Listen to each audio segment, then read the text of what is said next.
Čau, laipni lūgti mūsu vlogā.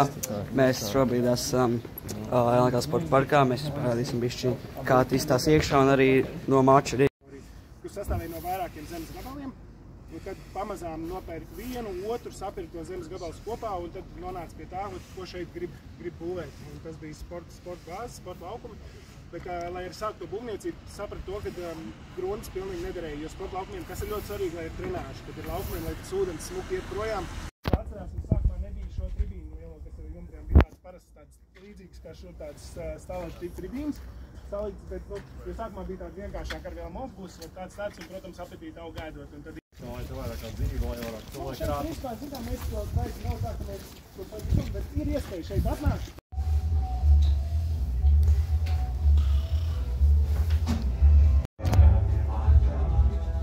Spēlētājs, par tevi visi padomāts, un no teiem atkarīgs tikai tas, kā tu sagatavojies spēlē, kā tu izdeji, kā tu nospēlē, kas, protams, nav vienkārši, bet tomēr tā ir kaut viena funkcija, kuru tev jāpild un kam tev jāgatavojas. Šeit tomēr mazliet savādāk, jo no tevis ir atkarīgs daudz vairākas lietas. Un futbolistam tu man zvanīja no Liepājas un teica, ka Reku klubs tur bankrotēs, ka vajag atbraukt lūdzu, nevis vajag, bet lūdzu atbraukt uz Liepāju un palīdzēt reformēt klubu. Un es, principā, ļoti ilgi domāju, braukt vai nebraukot, es nezinu, 2-3 mēneši līgums man nav bija spēkā, pusgadu, un es domāju, es tur gadu mierīgi varēju vēl pagarināt. Un tad es domāju, ko man darīt, vai vēl spēlēt, vai atgriezties un tagad sākot funkcionāru. Tad es pieņēmu tādu smagu lēmumu, domāju, atteikšos no līguma, kas man ir, braucu uz Liepāju, palīdzēšu reformēt klubu. Un tā kā es visu dzīvi esmu bijis futbolā, man likās, ka es jau visu zinu, kas tur nekādi nezināmie, nekas jau tur nevar būt, futbols ir futbols. Un atbraucot, es sapratu, kad ir Daudz nezināmā. Daudz nezināmā, ļoti daudz nezināmā, un vispār es iepazinu to futbolu no otrās puses, viss, kas ir ārpus laukuma, un tā man bija ļoti liela pieredze, ļoti laba pieredze, bet ļoti daudz jautājumu. Sākot, nezinu, ar līgumu sastādīšanu spēlētājiem, finanšu piesaistīšanu, spēļu organizāciju, sastāvu komplektāciju. Ļoti daudz. Plus vēl tur katram vislīgas klubam ir jāiziet licencēšanās pirms katras sezonas. Tur ir ļoti daudz prasības, kas ir jāizpild. Tas bija man viss. Es ielēcu, nezinu. Braucošā vilcienā. Braucošā vilcienā, jā. Un tiešām bija daudz jaunas lietas. Eiropas līgā. Tas ir pārāk teikts, jā. Mums bija tur mērķi, bija ambīcijas, bet paldies Dievam, viss tur ir salikties tā pa tiem gadiem, kad, lēnām sākām būvēt tos mērķus, un pirmais mērķis bija iekļūt grupu turnīrā, ko mēs 2 gadu atpakaļ izdarījām. Ventspils tikai bija 13-14 gadus atpakaļ Eiropas līgā bija iekļuvuši. Un tur nesenā pagātnē, tur mēs 10 gadus atskatoties atpakaļ, neviens klubs nebija. Tas bija tas pirmais mērķis, pēc kā es, lai tur iekļūt, vajadzēja izcīnīt čempionu titulu vienā numuriņā. Un jau tad, kad es tur vairāk domāju, uz kur nāks klubus tieši piekdienā, sestdienā, viņš jau lasīja grāmatiņas un viņam augstākā izglītība uzreiz bija. Tu redzēji, ir vīzija, jā. Un viņš jau sen saprata, ka viņš būs treneris. Un es saprotu, ka tas cilvēks, kurš noteikti augs un kurš var būt labs treneris, godīgi sakot, negāja viegli pārliecinot Artonu, jo Artonam bija ambīcijas, ka viņš uzreiz bija cīnīties par čempionu titulu. Mums bija Valdis Dombrovskis, kurš bija no Žalgira. Un arī šobrīd viņa rezultāti parāda, kur viņš jā, un viņš aizgāja pēc tam, no mums viņš aizgāja uz Goricu, pēc tam uz Luda Goricu, Bulgāriju, tad Haiduks Splita trenēja, Ofī tagad Čomānijā, Kiprā. Tā kā mums bija augsts latiņi diezgan pacelt, viņš pirms tam bija Lietuvas čempions ar Žalgiru. Tā kā, un Arčam bija ļoti grūti pārliecināt, viņš teica, Viktors vēl neko nav uzvarējis, un viņš ir pirmajā līgā tikai spēlējis ar Auropildu. Es jau iedodam šansu, es saku, paskatāmies, es ļoti ilgi tiešām, nezinu, 2 nedēļas vajadzēja, lai viņš pārliecinātu. It kā viņš Arčams vēl tur Aleksandrs un sporta direktors paralēli meklēja kaut kāds cits variants. Paldies Dievam, nekas tāds baigi labais nebija. Un beigās arī izdevās Arturu pārliecināt par Viktoru, ka viņš ir jāņem un ka viņš varētu būt īstais. Man, protams, ka risks bija. Risks bija, vienmēr ir risks un pat vienkārši kaut kas nesakrīt to komandu. Nav rezultāti, nav ķīmija ar spēlētājiem. Bet, te sakrita visu. Ārturs vēl diezgan ilgi, viņš pirmo gadu visu, viņš tā, jā, bet, tā valdas, tur, ja valdas būtu, tad būtu tā. Paldies Dievam, pēc pirmā izcīnītā titula, čempiona titula, jā, kausu viņš arī vinēja, tās visas šaubas pazūd, un tagad viņš ir gatavs darīt visu, lai Viktors nekur neaiziet, jā.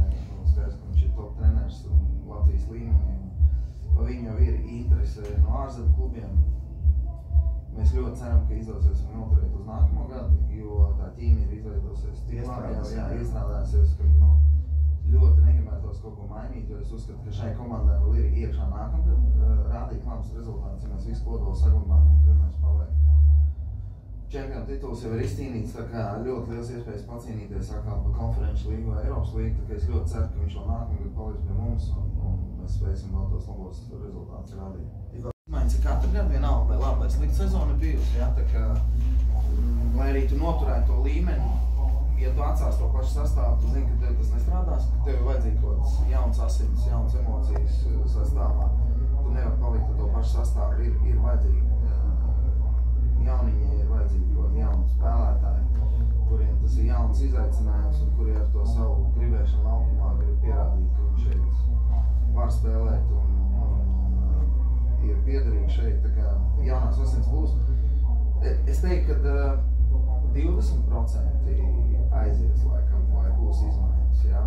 Protams, ka galvenais jautājums ir par tiem spēlētājiem, kurus tu gribi, lai viņi paliek un viņus neaizlaist. Tas ir galvenais uzdevums, jo tos spēlētājus, kurus tu gribi pamainīt un pamainīt, vai kuriem beidzās līgums, vai kuriem ir transfers un tu pārdot, tā ir viena lieta. Bet, piemēram, mums sāpīgākais noteikti, ka šobrīd ir Ikaunieks palikšanas sastāvā nākamgad. Ir liela intereses, vai saprot? Vēl īsti nav oficiāli. Es, kuluāros vai tur runājot ar aģentiem, es saprotu, ka ir kāda interese. Viņam līgumā ir punkts, ka viņš var aiziet par 250,000, ko mums slēdzot līgumu likās, ka pa viņu neviens nesamaksās.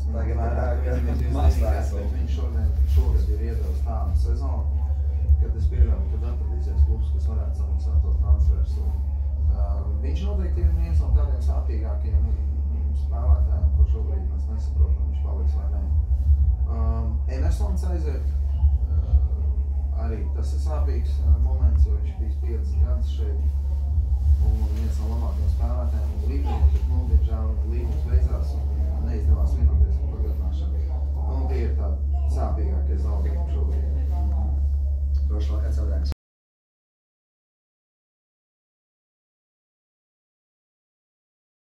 Tātad mēs tagad notiek mačs, mēs pateiksim mūsu prognozes un es parādīšu vienu lietu, ko es dabūju. Sveicināti skatītāji, mēs esam RFS spēlē pret FC Riga, Latvijas futbola virslīgas pēdējā sezonas spēle, gan FC Rigai, gan RFS vispār noslēdzošā virslīgas sezonas spēle. Un man prognoze, ka tiešām varētu būt arī interesants mačs. Es cerēšu uz rezultatīvu spēli un cerams būs līdzīga spēle un es teikšu 3-3, lai ir interesanti, bet šobrīd jau ir pirmās 15-20 minūtes jau FC Riga ir guvis vārdus, Jurkovskis, protams, guva vārdus. Līdz ar to, jā, es ceru, ka būs interesanti. Novēlu visiem arī skatīties šo spēli pa TV, jo būs tiešām interesanti un tiekamies. Domāju, ka būs šobrīd viens, es saku, būs kā pret Audu atkal atspēlēsies un būs tie goli. Es jau redzēju, satikām Verpkovski, es dabūju bildīti un Rafu, es dabūju no viņa, tā kā tas ir diezgan forši. Tātad, mēs tagad esam sēdvietās, mēs gan jau iesim citās, jo mēs varam iet, kur gribam aptuveni, mums tā akreditācijas karta. Brīd esam virs spēlētājiem.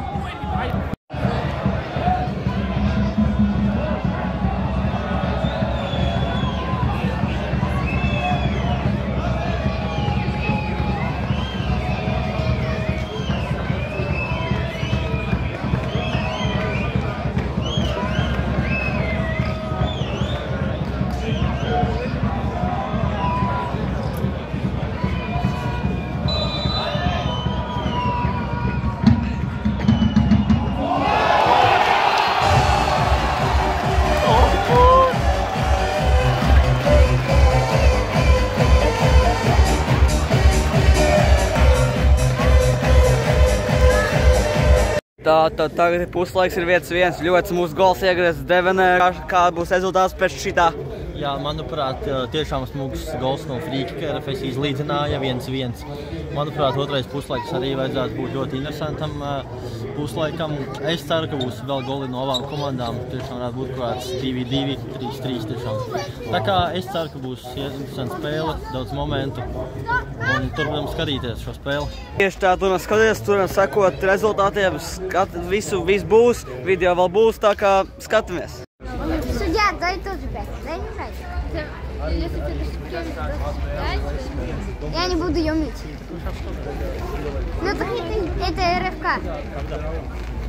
Это Рига.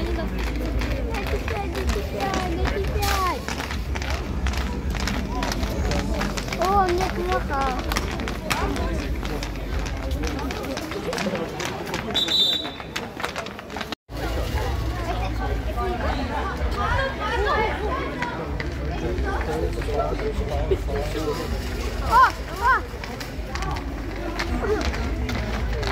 Друга!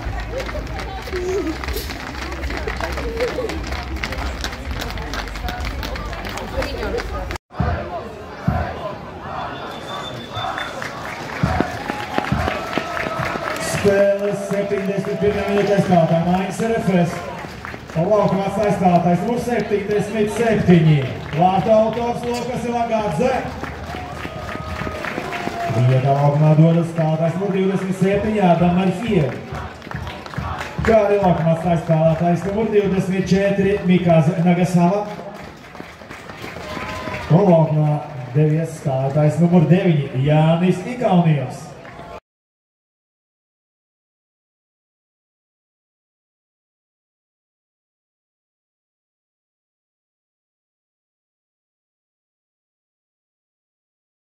Mačs noslēdzās, diemžēl Knuts priecīgs, es nē, 2-1. Nu, Morozā autogrāfu, tas ir ļoti forši.